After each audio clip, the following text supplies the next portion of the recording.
Ադրբեջանական բանակը ի վիճակի չէ ռազմական ճանապարհով լուծել Ղարաբաղի հարցը։ Այս արձանագրումը ցնցող նշանակություն ունեցավ ոչ միայն Ադրբեջանի, այլև բազմաթիվ այլ երկրների եւ առաջին հերթին Թուրքիայի համար։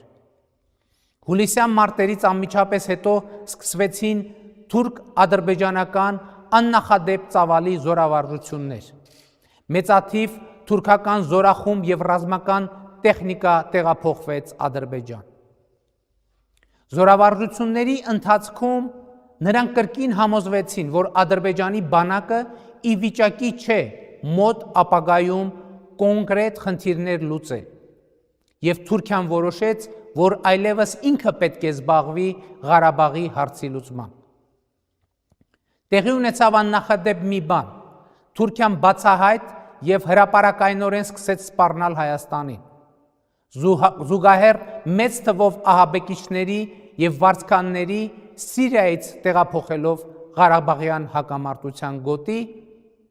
հասկանալով, որ միայն Ադրբեջանի բանակի ուժերը բավարար չեն լինելու իրենց խնդիրը լուծելու համար։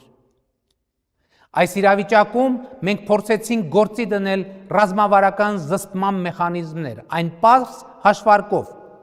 որ եթե Թուրքիան հարավային Կովկասում հասնի իր նպատակներին,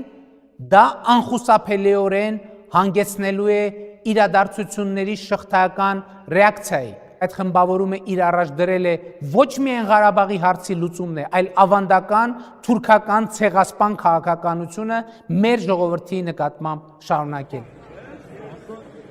Այդ խմբավորումը իր առաջ դրել է ոչ միայն Ղարաբաղի հարցի լուծումն է, այլ ավանդական թուրքական ցեղասպան քաղաքականությունը մեր ժողովրդի նկատմամբ շարունակել։ Այդ խմբավորումը իր առաջ դրել է ոչ միայն Ղարաբաղի հարցի լուծումն է, այլ ավանդական թուրքական ցեղասպան քաղաքականությունը մեր ժողովրդի նկատմամբ շարունակել։ Այդ խմբավորումը իր առաջ դրել է ոչ միայն Ղարաբաղի հարցի լուծումն է, այլ ավանդական թուրքական ցեղասպան քաղաքականությունը մեր ժողովրդի նկատմամբ շարունակել։